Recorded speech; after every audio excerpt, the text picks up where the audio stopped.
At the age of 6, again, I was on the way to Barcelona with my parents. Midway, there was a long stop at the station of El Empalm. We got out. My father said to me, "You see over there, they're selling rolls. Let's see if you're smart enough to buy one. Run along, but don't get any of the ones with an omelet inside. I just want the roll." I went off and came back with a roll. My father turned pale when he saw it. "But there was an omelet inside," he exclaimed, highly aggravated. "Yes, but you told me you only wanted the roll, so I threw away the omelet." "Where did you throw it?" "On the ground." In 1936, in Paris, in our apartment at number 7 Rue Becquerel, near the Sacre-Cœur, Gala was to undergo an operation the following morning and had to spend the night at the hospital for preparatory treatments. The operation was considered very serious. Nevertheless, Gala, with her unfailing courage and vitality, seemed not at all worried, and we spent that whole afternoon constructing 2 surrealist objects. She was happy as a child.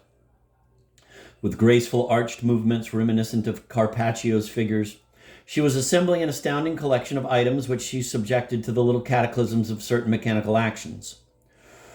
Later, I realized that this object was full of unconscious allusions to her impending operation. Its eminently biological character was obvious.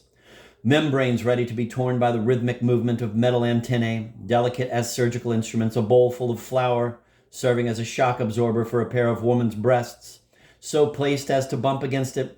The breasts had rooster feathers budding out of the nipples, so that by brushing against the flour, the feathers softened the impact of the breasts, which thus barely grazed the surface and left only infinitely soft, almost imperceptible imprint of their contours upon the immaculate flour. I, meanwhile, was putting together a thing which I called the hypnagogic clock. This clock consisted of an enormous loaf of French bread posed on a luxurious pedestal. On the back of this loaf, I fastened a dozen ink bottles in a row filled with pelican ink, and each bottle held a pen of a different color. I was highly enthusiastic over the effect which this produced. At nightfall, Gala had completely finished her object, and we decided to take it to André Breton to show to him before going to the hospital. The making of this kind of object had become an epidemic and was then at its height in surrealist circles. We hurriedly carried Gala's object in a taxi. But no sooner had we got underway than a sudden stop caused the object, which we were cautiously carrying on our laps, to fall apart and the pieces scattered all over the floor and the seat of the taxi. Worst of all, the bowl containing 2 pounds of flour was upset along with the rest. We were entirely covered with it. We tried to gather up some of the spilt flour, but it had already become dirty. From time to time, the taxi driver glanced back at us in our agitation with an expression of profound pity and bewilderment.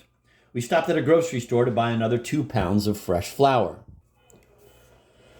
All these incidents almost made us forget the hospital, where we arrived very late. Our appearance in the courtyard, which was steeped in a mauve May twilight, must have seemed strange and alarming to judge from the effect we produced on the nurses who came out to meet us. We kept dusting ourselves, each time raising clouds of flour, especially I, who was covered with it even to my hair. What was one to make of a husband stepping out of a perfectly conventional taxi and bringing in his wife for a serious operation, with his clothes saturated with flour and seeming to take it all as a lark? This is probably still an unfathomed mystery to those nurses of the clinic on Rue Michel Ange, who witnessed our bizarre appearance, which only the chance reading of these lines is likely to clear up. I left Gala at the hospital and hurried back home. From time to time and at increasing intervals, I continued absent-mindedly to dust off the stubborn flour sticking to my clothes. I dined on a few oysters and a roast pigeon, which I ate with an excellent appetite.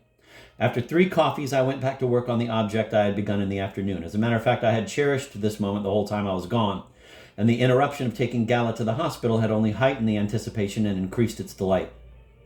I was a little surprised at my almost complete indifference to my wife's operation, which was to be performed the following morning at 10.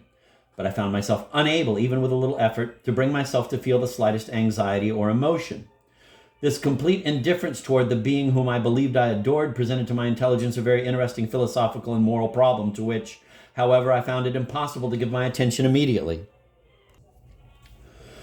Indeed, I felt myself inspired like a musician. New ideas sparkled in the depth of my imagination. To my loaf of bread, I added 60 pictures of ink bottles with their pens respectively painted in watercolor on little squares of paper, which I hung by 60 strings under the loaf. A warm breeze blowing in from the street set all these pictures swinging back and forth. I contemplated the absurd and terribly real appearance of my object with genuine ecstasy, still engrossed in the importance of the object I had just constructed. I finally went to bed at about 2 a.m. With the innocence of an angel, I fell immediately into deep, peaceful slumber. At 5, I awoke like a demon. The greatest anguish I had ever felt held me riveted to my bed. With painfully slow movements, which seemed to me to last 2,000 years, I threw back the blankets that were choking me. I was covered with that cold perspiration of remorse which is like the dew that has formed on the landscapes of the human soul since the first gleams of the dawn of morality. Day needled the sky, the shrill and frenzied song of birds suddenly awakened, pecked as it were at the very pupils of my eyes, opening to misfortune, deafening my ears and constricting my heart with the tense and growing web of all the buds bursting with the sap of springtime. Gala! Galuchka! Galuchkineta! Burning tears welled up one by one into my eyes, awkwardly at first, with spasm and the pangs of childbirth. Presently they flowed with the sureness and impetuosity of a rushing cavalcade, with sorrow for the beloved one, seen in profile, seated in the pearl-studded chariot of despair, swept along triumphantly. Each time the flow of my tears began to subside, there would immediately arise before me an instantaneous vision of Gala leaning against an olive tree in Caracas, beckoning to me, Gala in late summer, stooping to pick up a gleaming mica pebble amid the rocks of Cape Cruz. Gala swimming out so far that I can distinguish only the smile of her little face, and these fleeting images sufficed to provoke by their painful pressure a fresh jet of tears, as though the hard mechanism of feeling were compressing the muscular diaphragm of my orbits, squeezing and pressing out to the last drop each one of those luminous visions of my love contained in the acid and livid lemon of memory. Like one possessed, I ran to the hospital, and I clutched at the surgeon's uniform with such a display of animal fear that he treated me with exceptional circumspection, as though I had been myself a patient. For a week I was in an almost constant state of tears and wept in every circumstance in which I found myself, to the complete astonishment of my close friends among the surrealists. A Sunday came when Gala was definitely out of danger, and the hour of death, in holiday clothes, respectfully backed away on tiptoe.